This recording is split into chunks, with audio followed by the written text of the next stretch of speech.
for strategy 3, this is called do the same thing to both columns.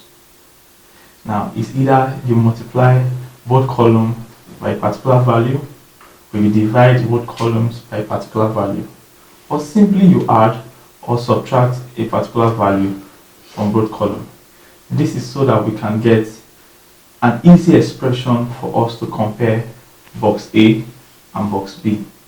An example would be if I have two boxes beside me, box A would have 2x plus y all over 2, and box B would have x plus y. Now, because box A is a fraction, we need to reduce it from just being a fraction so that we can compare it with box B. The best thing to do would be to multiply box A and box B by 2. If you multiply box A by 2, you will just have the expression 2y plus x.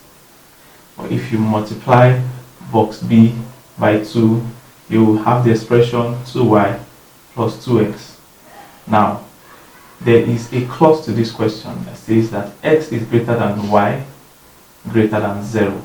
In box A, we have 2x plus 2y plus x, Now, if you compare it, we have two values for y in block A and two values for y in block B.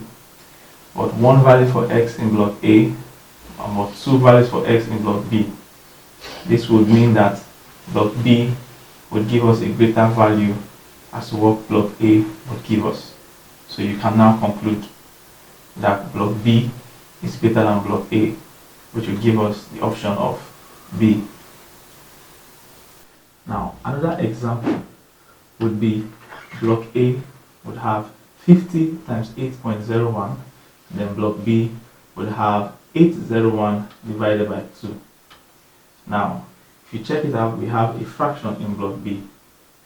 It's easy. All we need to do is multiply block A and block B by 2.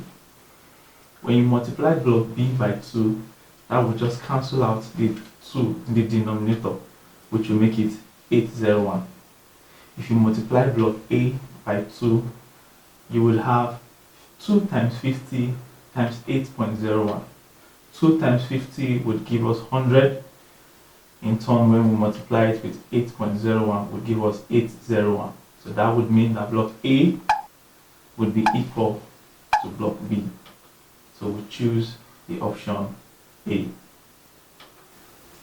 Now, the fourth strategy is called pick numbers.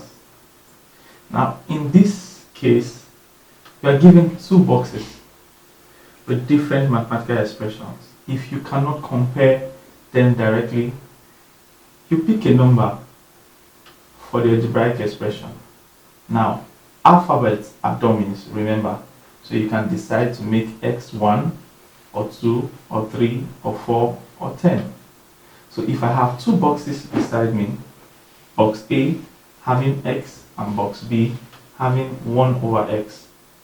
Now, x can be anything, but there's a condition that says that x is greater than 0.